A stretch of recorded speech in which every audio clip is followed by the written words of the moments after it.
नमस्कार. आज मी प्राध्यापक MP पाटील सरांच्या महाकाव्य काव्य समजलेलं उमजलेलं या पुस्तकातील रवींद्रनाथांची गीतांजली एक परिचयात्मक आकलन या प्रकरणाच्या मी पाडलेल्या 5 भागांपैकी दुसरा भाग वाचतो. 2. परमेश्वराच्या चिदविलासी विश्वाचे दर्शन.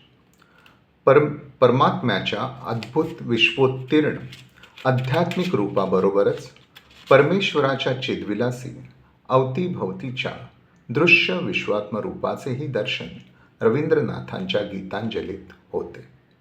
अवतीभवतीचे सगुण दृश्य भौतिक आकारित विश्व हेच परमात्म्याचे रूप म्हणजेच परमात्म्याचा चिदविलास महाराष्ट्रातील ज्ञानेश्वर, तुकाराम आदी संतांच्या काव्यातील चित्तविलासाचे दर्शन आपणाला माहीत असते.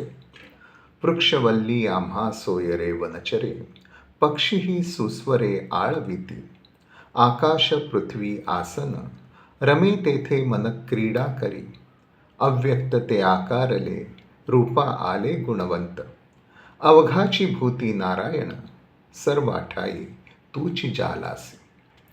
असे तुकारामांच्या चिदविलासी विश्वात्म रूपाचे दर्शन आपल्याला माहीत असते.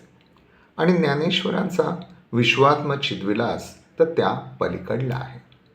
तेथे विश्व येणे नावे, हे मीची पै आघवे, आता चंद्रबिंब सोलावे, न लगे जेवी, एथ समर्थू एकू आई, ते या पासुनी भूते होती, आता नामरूपाही ओम लावा, आपण चीजो. पण हे जगविश्व हाच परमेश्वर, या पलीकडला परमेश्वर नाहीच.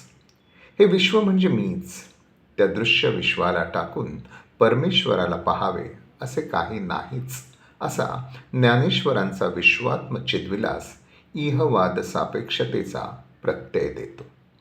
म्हणून जग परवते, सारुनी पाहिजे माते, तैसा नव्हे उखिते, अवघे चिमी. म्हणून विश्वपण जावे, मग माते घेयावे, तैसा नव्हे आघवे, सकर चिमी.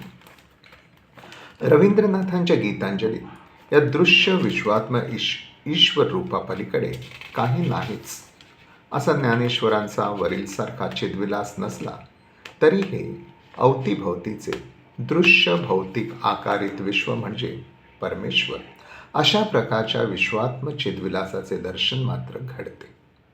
आम्ही बहु वासनाय प्राणपै चाई, आमार नयन भुलानो एले, जननी तोमार करुणचरण ध्वनी, कोथाय आलो, आजी झडेर राते, जानी जानी कोल काल हते, आमन आडाल दिये लुकिये गेले, हेरी अहरह तोमरी विरह, आर नाई बेला, आज बारी झरे झरझर, ऐशो हे ऐशो सजल घन, गाय आमार पुलक लागे, आलोय आलोकमय करे हे, हेठाय तिनी कोल पेते छेन, जीवन जखन शुकाये जाय, जाबार दिने एई कथाटी. अशा गीतांजली गीतातून हे ईश्वराचे चिदविलासी दृश्य विश्वात्म रूप दिसते. खालील गीतांजली काव्यपंक्तीतूनही हे ईश्वराचे चिदविलासी दृश्य विश्वात्म रूपच दिसते.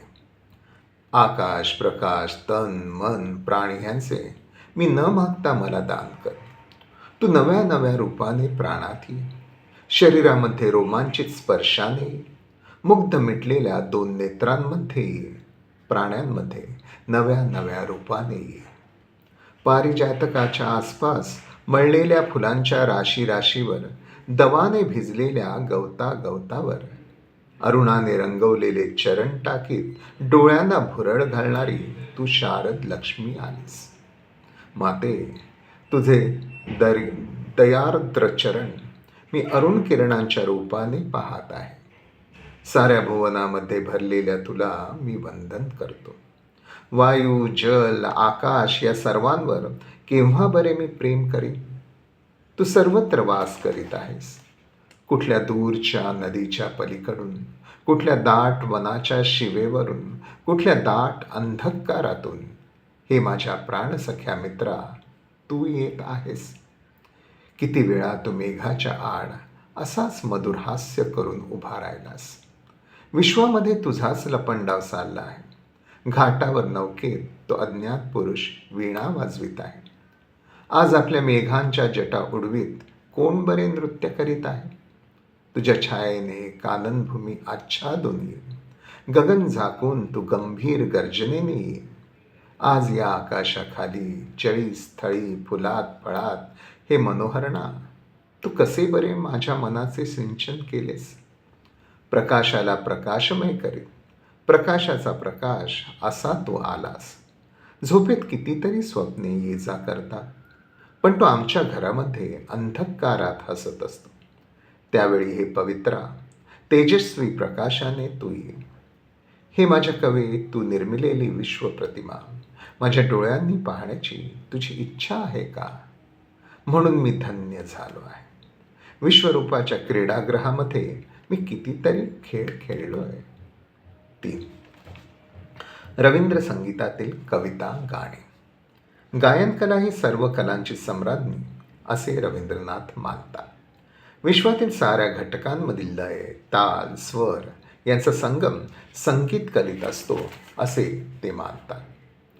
त्यांच्या स्वरललित कलांमध्ये त्यांची प्रमुख भूमिका जीवनाचा गायक अशीच आहे.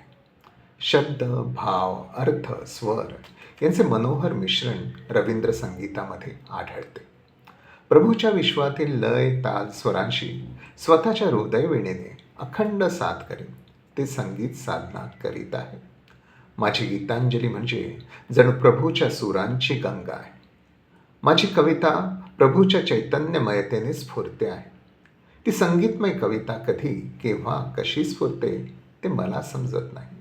म्हणून माझे गाणे म्हणजे प्रभूचेच गाणे असे रवींद्रनाथांना वाटते आहे. तुम्ही केमन करे गान करो, हेरी अहर तोमरी विर, आम्ही हेताय थाकी शुधो, पारबी नाकी जोग दिते, हेथा जे गान गायते आसा आमार, जगते आनंद जसे आमार निमंत्रण, रूपे सागरे डुबे दियेची, आकाश तले उठलो फूट, हेथाय तिनी कोल पेते छेन, आजी वसंत जाग्रत द्वारे, विश्व जखन निद्रा मगन, जे जे पाशे ऐशे बोलो छिले, तोरा शुनिश नाकी, कबे आम्ही बाहेर होलेम, आमार खेला जखन छिलो, ओ गो मौन ना जदी कव, फुलेर मतन आपनी फुटाओ गान, हे मोर देवता भारिया ए देह प्राण. आधी 24 गीतांजलीतील गीतांतून रवींद्रनाथ आपले कविता गाणे गात आहे. खालील संगीत आवाह पंक्तीतून त्यांच्या जीवन गायकाचे दर्शन घडते. तुझ्या सुरांची गंगा पाषाण फोडत उत्कंठित वेगाने वाहत जाते. मला वाटते की अशा सुरात मी गावे. ते सारे माझ्या किती गाण्यांतून आणि सुरांतून पाझरत वाहत आहे. मी येथे फक्त तुझे गान गाण्याकरता आलो आहे. माझ्या या निरुपयोग्याचे प्राण फक्त सुरांच्या द्वारा व्यक्त होतात. धान्याच्या शेतातील सोनेरी गानाबरोबर तशीच तान घेऊन तू साथ दे. भरलेल्या नदीच्या स्वच्छ जलप्रवाहामध्ये तुझे सूर तरंगत जाऊ दे.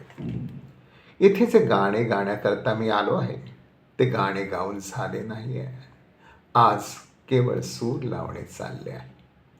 तुझ्या यज्ञामध्ये मी बासरी वाजवावी अशी तू माझ्यावर कामगिरी सोपवली आहेस.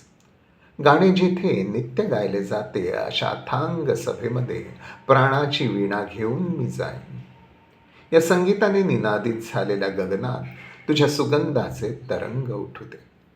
अशा वेळी माझ्या वीणेच्या तारेवरून हा झंकार कोण बरे करीत आहे. तो प्रशांत समयी आला होता, त्याच्या हातात वीणा होती. स्वप्नामध्ये तो गंभीर रागिणी वाजवून गेला. मनातल्या मनात केव्हा केव्हा कितीतरी गाणी मी गातो. त्याच्या साऱ्या सुरात त्याची आगमनी गीते निनादित होत आहेत. मी तुझे गान गात गात केव्हाचा बाहेर आलो आहे. त्यावेळी माझ्या या पक्ष्यांच्या घरट्यात तुझे गान तुझ्या भाषेने प्रफुल्लित होईल का? तुझी तान माझ्या वनलतेवर फूल उमलवेल का?